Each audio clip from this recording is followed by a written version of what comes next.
আসসালামু আলাইকুম, কেমন আছেন সবাই? আমরা সকলে ভালোই আছি। তাই তো আজকে পদ্মা নদীর চরে বারবিকিউ ও ক্যাম্পফায়ার করতে আসছি।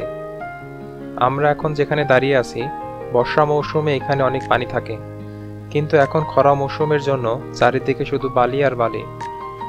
তো এখান থেকে আমাদের বাড়ি প্রায় 7 কিলোমিটার দূরে। আমরা সবকিছু আমাদের বাড়ির থেকে সাইকেলে বেঁধে নিয়ে এসেছি। লাইট ঝোলানোর জন্য পাশে থেকে একটা চিকন বাঁশ আনা হয়েছে। বারবিকিউ করার জন্য মুরগির মশলা সহ সবকিছু রেডি করে নিয়ে এসেছি। এখানে শুধু আগুনে পোড়াবো। আর ক্যাম্পফায়ারের জন্য কাঠের খড়িও নিয়ে এসেছি। বারবিকিউয়ের মশলা তৈরির জন্য যা যা লাগে ভিডিও ডিসক্রিপশনে সবকিছু দিয়ে দেব।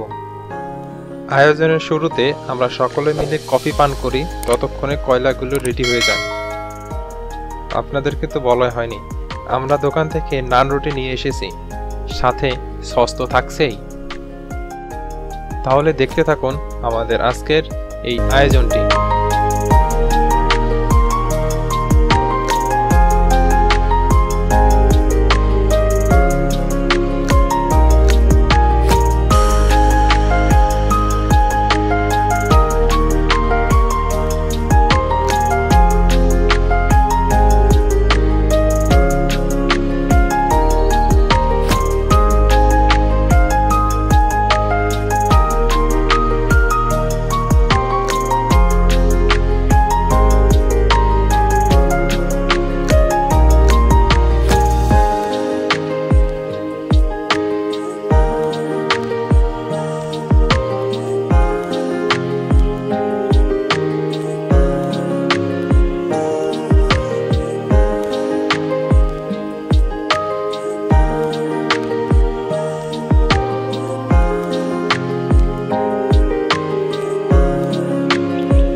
তোমার বক্তব্য কি? তুমি কিছু বলবা? আমার প্রথম রাধন কিছু বলেন।